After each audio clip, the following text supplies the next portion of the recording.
Welcome to the Cauldron of Curiosities. Good morning from Cornwall. So I wanted to talk to you about this time of year and how we might want to show gratitude for what's available to us on the earth.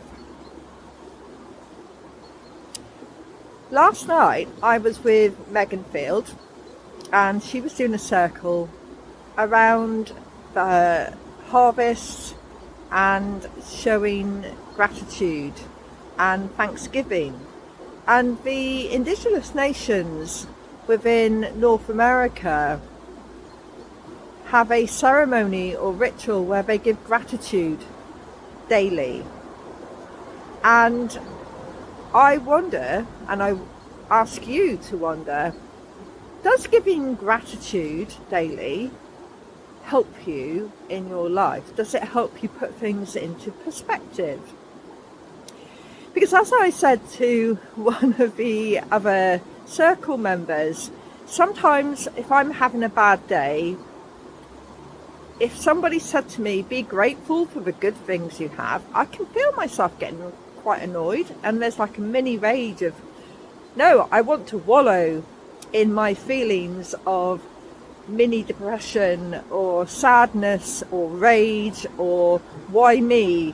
I want to live in that moment and dwell in it for a while before I'm willing to look around me and be grateful for what is on offer.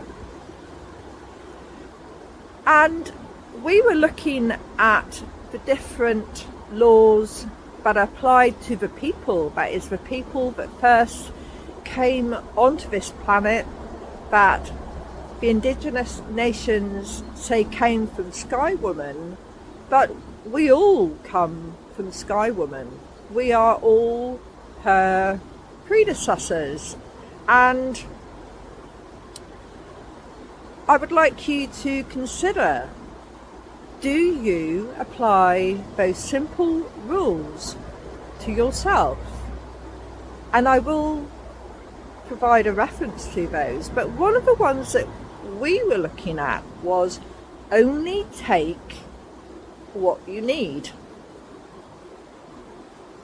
It's like watching birds. Sometimes you'll see, it's like a seagull. How does it manage to eat so much? Seagulls appear to come from a place of lack, don't they? They will take the whole pasty, and you can see it stuck in their throat because they don't even bother chewing it. But has that come about because we've created a situation of starvation within the fishing areas, that the seagulls have no fish, so they come to the shore and take what's available to them?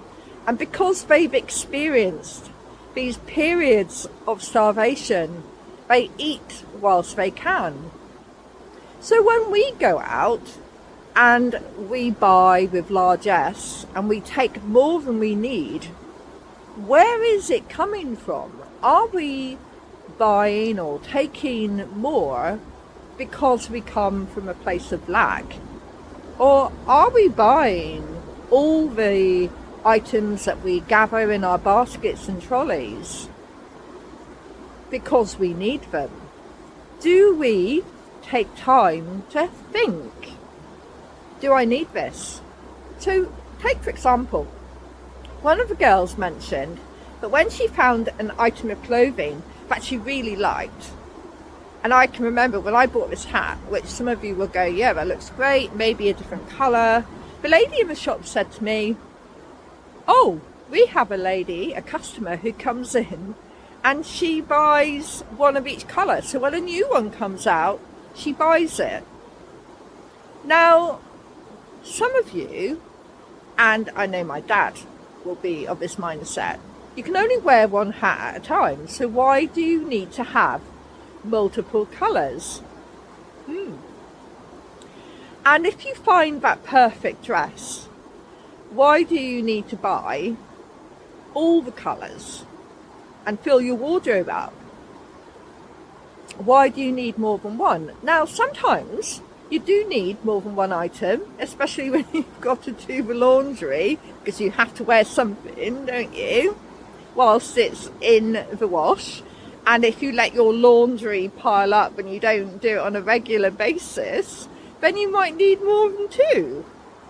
So there are excuses for why you might actually have more than one item.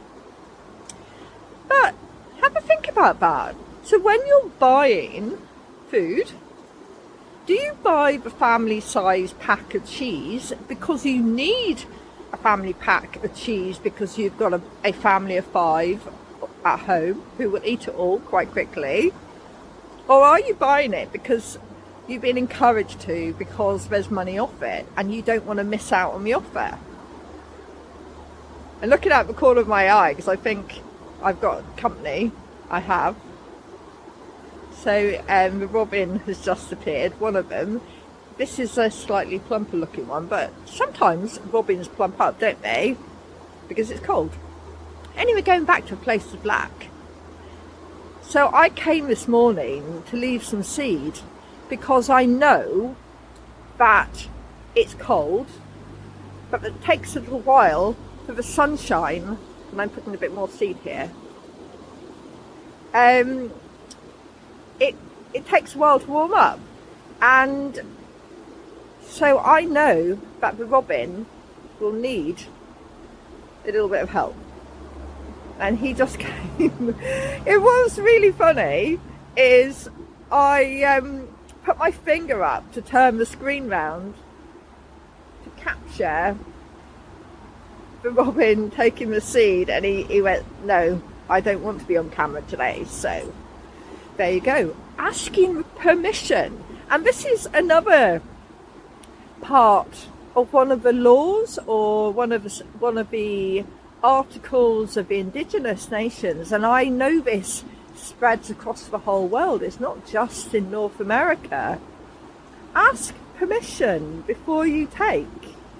So before I take a picture of the robin, do I ask his permission and say, I'd like to take your photo, or I'd like to capture you in the video, and give him the option of whether he wants to be there? And I'm assuming from my observations that when I put out some seed for the robin, he will take what he needs and he will fill his stomach up, and he may take some for one of his partners.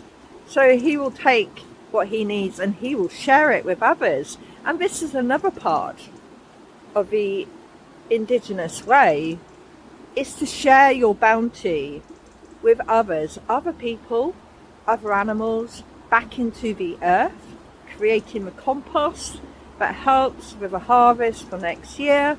And it's not just about us, because we can't survive on our own, can we?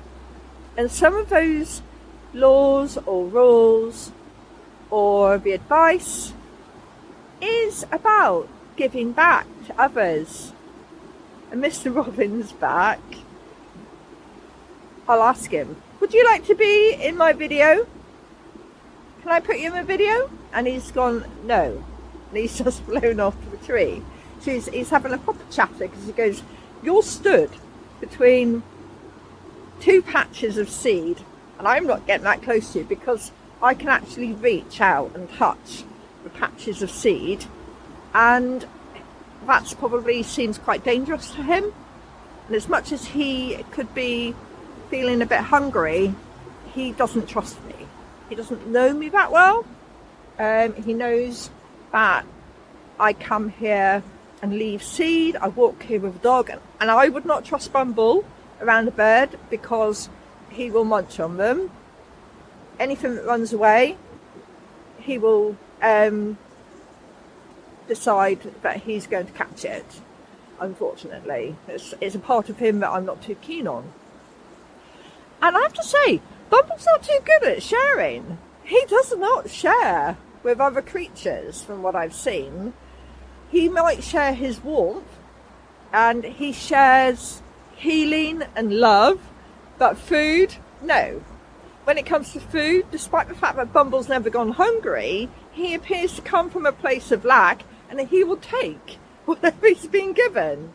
So maybe you, like Bumble, maybe you take more and more and more, even though you don't really need it, and you'll keep eating because some part of your brain says that you need that extra, regardless of the fact that actually you're full or your pockets are full, and you've taken everything, so there's nothing left for anyone else.